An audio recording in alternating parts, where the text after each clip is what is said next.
अस्सलाम वालेकुम guys, my name is Waqar. तो हमारा आज का टॉपिक है कि हम आर स्टूडियो में read excel built in package and menu को इस्तेमाल करते हुए एक्सेल की फ़ाइल को किस तरह से इंपोर्ट कर सकते हैं। तो फ़ाइल को इंपोर्ट करने के लिए हम सबसे पहले जाएंगे इसमें आर स्टूडियो में। तो आर स्टूडियो में जाने के बाद हम यहाँ फ़ाइल पे क्लिक करेंगे। तो फाइल पे क्लिक करने के बाद हम यहाँ पे जाएंगे इंपोर्ट डाटा सेट पे और यहाँ से फ्रॉम एक्सेल। तो इसके बाद कि हम यहाँ से भी डाटा इंपोर्ट कर सकते हैं कि हाँ इंपोर्ट डाटा ये यहाँ पे लिखा हुआ है, तो यहाँ से फ्रॉम एक्सेल।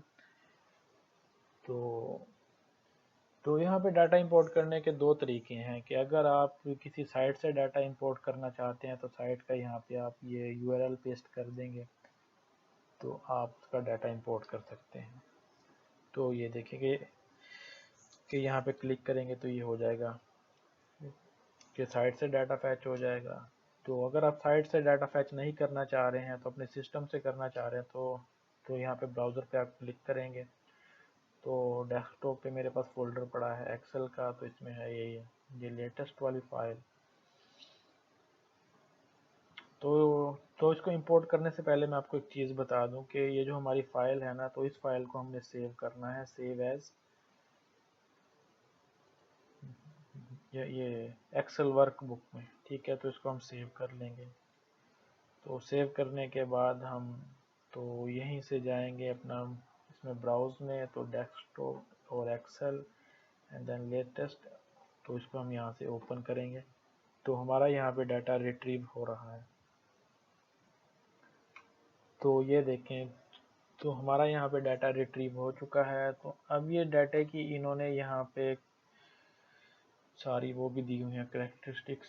तो डबल है, सीरियल नंबर है, करेक्टर है। तो ये करेक्टर है तो इनको हम यहाँ से चेंज भी कर सकते हैं कि हम इसको यहाँ के सीरियल नंबर यहाँ पे न्यूमेरिक भी कर सकते हैं। तो ये भी हम न्यूमेरिक कर सकते हैं। अपनी एज भी, तो इसको भी हम चेंज कर सकते हैं डबल में या जिस तरह भी आप करना चाहें।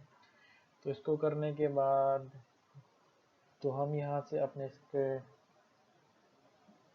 इसका डाटा सेट का नाम भी चेंज कर सकते हैं। तो इसके अलावा कि हम यहाँ से शीट भी अपनी सेलेक्ट कर सकते हैं कि हम कौन सी शीट पे काम कर रहे हैं। तो इसके अलावा कि हम यहाँ से रेंज भी सेट कर सकते हैं कि हमें कहाँ से कहाँ तक अपने ना रोज और कॉलम चाहिए। तो इसमें ये रेंज फंक्शन है। तो इसके बाद तो यहाँ पे नेक्स्ट फंक्शन है मैक्सिमम रोज का कि हमने कितनी रो सेलेक्ट करनी है, कि 1 से 5 तक करनी है या सारी करनी है। तो इसके बाद कि ये तो इसके बाद यहाँ पे स्किप का फंक्शन है कि आपने इसमें से कौन सी रोज और कौन सा कॉलम स्किप करना है। तो ये भी कर सकते हैं। तो इसके अलावा कि ये यहाँ पे है कि आपके पास कितने कॉलम इसमें खाली हैं। तो जिस तरह कि फ़िलहाल तो मेरा कोई खाली नहीं है, तो मैं कि किसी को खाली होता तो यहाँ पे वो शो हो जाता। तो इसके बाद कि इसको आप कॉपी भी कर सकते हैं करना चाहें तो, वरना इसको आप यहाँ से इंपोर्ट करें। तो इंपोर्ट करने के बाद तो ये देखें डाटा आपके सामने शो हो चुका है यहाँ पे। तो हमने यहाँ पे डाटा इंपोर्ट अपना कर लिया है। तो इसी तरह तो कोई और डाटा आप इंपोर्ट करना चाहें तो ये भी यहाँ से कर सकते हैं, या फिर आप यहाँ पे कोई और स्क्रिप्ट की फाइल यहाँ पे ऐड करना चाहें तो आप यहाँ से फाइल में आएंगे तो फाइल में आ जाएंगे न्यू आर स्क्रिप्ट। तो इस पर आप यहाँ पे क्लिक करेंगे तो पीछे जो आपने कोड वहाँ कॉपी किया था उसको वहाँ पेस्ट करके आप ये तो यहाँ पे नया डाटा सेट भी क्रिएट कर सकते हैं। तो आज की वीडियो में सिर्फ इतना ही था कि हम डाटा सेट को किस तरह से इंपोर्ट कर सकते हैं और किस तरह से उसको इस्तेमाल कर सकते हैं। तो ये सारा आपके सामने आ चुका है। तो कल मिलते हैं इंशाल्लाह नेक्स्ट वीडियो में, तो इसी सीरीज़ के नए टॉपिक के साथ। तो कल तक के लिए अल्लाह हाफिज़।